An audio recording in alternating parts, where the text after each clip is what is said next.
তুমিও তো বিদেশে চলে যেতে পারো, যাও না।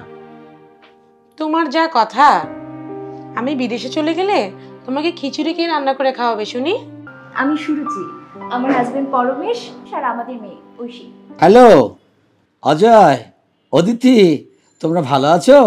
আমরা ভালো আছি, তোমরা ভালো আছো? আমিও ভালো আছি।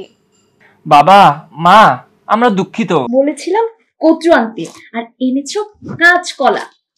আরে ম্যাডাম, দুটোই তো সবুজ। হ্যাঁ, সে তো ঘাস ফড়িং ও সবুজ। দাও। আরে ম্যাডাম, তোমার ঘাস ফড়িং কি আর রান্না করে খাওয়া যায়? হয়েছে হয়েছে। ও আচ্ছা, বুঝেছি, বিবাহের দিন মানে ম্যারেজ অ্যানিভার্সারি তো।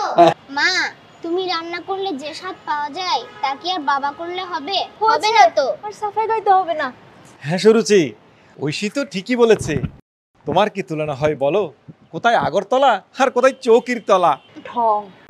শীল, সমাধি, প্রজ্ঞার অনুশীলনে ব্রতী হওয়ার প্রকৃষ্ট সময়ই হলো বর্ষাকাল। আষাঢ়ী পূর্ণিমা থেকে আশ্বিনী পূর্ণিমা, এই 3 মাস আমাদের বৌদ্ধ ভিক্ষুরা বিহারে বিহারে বর্ষাব্রত পালন করে।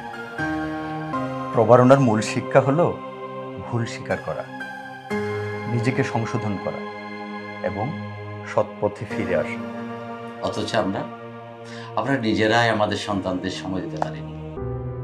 ঠিক, আজকাল মানুষ ক্ষমা করতে চায় না, তাই ভাঙনও বাড়ছে।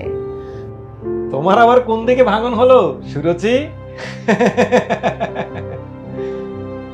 হ্যাঁ, আমাদের ক্ষমা করো।